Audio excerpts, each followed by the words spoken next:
আর মনে হচ্ছে gift box.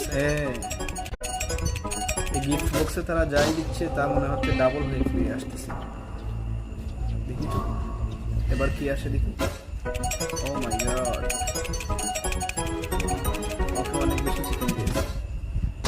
দেখি এই ছেঁড়া ফাড়া কাপড়ের লুকটাকে কি দিতেছে। কাপড় ছেঁড়া, জুতা ছেঁড়া। দেখি তাকে কি গিফট দেওয়া হয়। সে তো গিফট বক্সে ছেঁড়া কাপড় দিল। ও ওয়াও, কি সুন্দর স্যুট দিয়েছে। ও মানুষটা মনে হচ্ছে লুয়ে পড়ে গেছে, টাকা নিয়ে যাচ্ছে। দেখি টাকা দিলে কি হয়। টাকা দিয়ে অপেক্ষা করছে। ও ও কি হচ্ছে এটা, কি হচ্ছে? টাকা নিয়ে বেঁকে যাচ্ছে।